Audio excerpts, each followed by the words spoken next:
Well, now we're at the feature portion of our show. Thank you for achieving this moment with me. I want to thank everyone that came up here during the open mic. You were all fantastic. Please come back.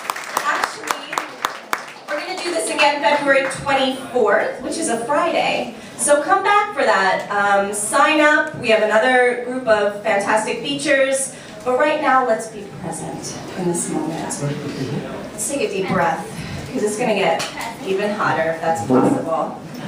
We have 6 incredible performers. Let's begin with our first one.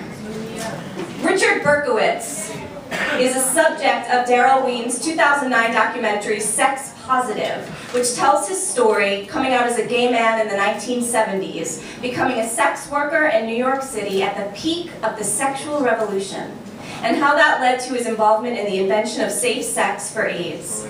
In May 1983, Berkowitz co-authored How to Have Sex in an Epidemic, along with Dr. Joseph Sonnabend and activist Michael Callen.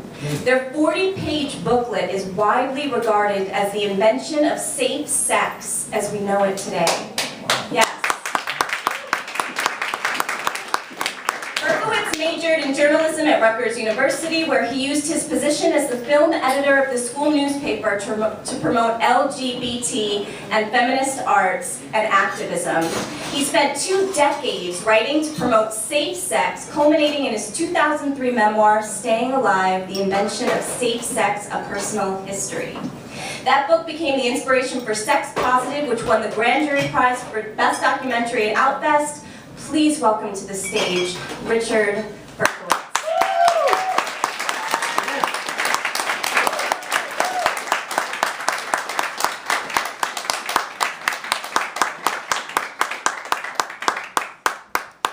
I just wrote a brilliant introduction. I didn't know she was going to read all that, so I can get right down to my book. I'm reading an excerpt about when I first came to New York City. It was 1979. I did a year at NYU Film School. I couldn't afford to go back. I had hustled a little bit in New Jersey.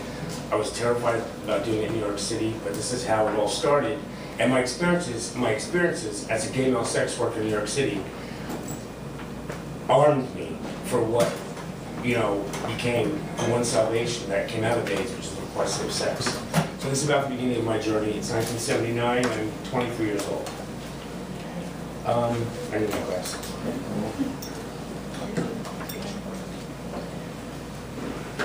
Since my one experience hustling in New York City had introduced me to the victim of a violent murder, I had to find an alternative where I could examine someone's personality and certify that they were gay and not a killer of gays or the police under the guise of conversation before determining whether or not to meet them. I felt I could do that by phone. I decided to try a Models Masseur ad in The Advocate, a national gay newspaper I often read.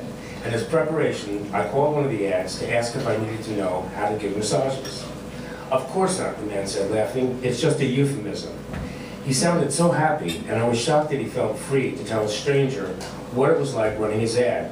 He had no paranoia, no shame, no fears, and he even offered me advice. If you're really 23, say you're 18, or you make the rest of us look like liars. As the weeks went by, waiting for my ad to appear, I kept panicking. Manhattan wasn't like suburban New Jersey. There were gorgeous gay men everywhere who were migrating here from all over the country. With all these hot guys giving sex away for free, why would anyone need to pay me? On the day my ad appeared, I was too broke for insecurities.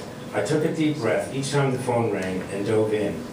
2 men wanted to come over at the same time. I saw one in the morning and pushed the other one back to the afternoon.